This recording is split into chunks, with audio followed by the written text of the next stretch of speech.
Hello, everyone. This is your boy,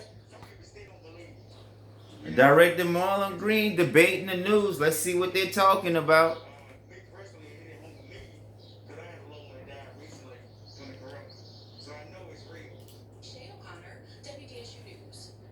And Dr. Avegno also said if the numbers continue to rise, some of those restrictions on public places and businesses that were recently lifted Gonna tight. may take effect again.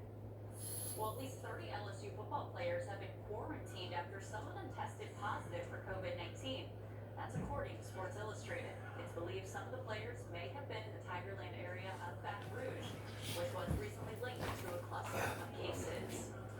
And for all the latest news on the coronavirus pandemic around the world and here at home, you can just download the WDSU mobile app. It's free for all iPhone and Android devices. I stand before you today to declare the silent majority is stronger than ever before.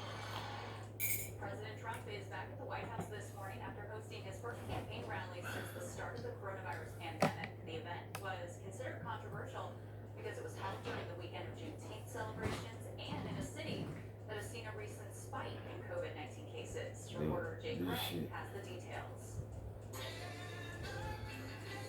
President Trump back on the campaign trail for the first time in more than 3 months. A return that comes after a rough couple of weeks rebuked by the Supreme Court on cases involving LGBTQ rights and immigration, social media messages, censure, losing a court battle to unreplaceable the book by his former national security advisor, who calls him unfit to govern, and a spike in COVID-19 cases in many areas, including Tulsa. Still, the crowd here doesn't social distance. Most aren't wearing masks. Neither is the president, addressing an arena that's not full, despite a campaign tweet that more than 1 million tickets were requested. The president blaming the empty seats on COVID-19 media reports and protesters. You are warriors. Thank you. We had some very bad people outside. They were doing bad things. There were pockets of protest, but no reports of violence. A scheduled speech by the president to an expected overflow crowd outside of the arena was canceled late in the afternoon. Still, it didn't seem to affect the enthusiasm inside. The president touching on campaign standards, including immigration, COVID-19, fake news, and the economy. Look at how we're doing in the stock market. Just set another record with NASDAQ. The president banking on a return to the campaign trail for some momentum 5 months ahead of the election. Jay Gray, NBC News, Tulsa. And the Trump campaign confirmed 6 staffers who worked at that rally tested positive for coronavirus. Officials say staff members were tested before the event started and are part of the advance team. In a statement, the Trump campaign said none of the staffers were at the rally or near attendees and elected officials. Meanwhile, fundraising for President Trump's campaign has been rebounding. The re-election campaign in RNC brought in $74 million in May.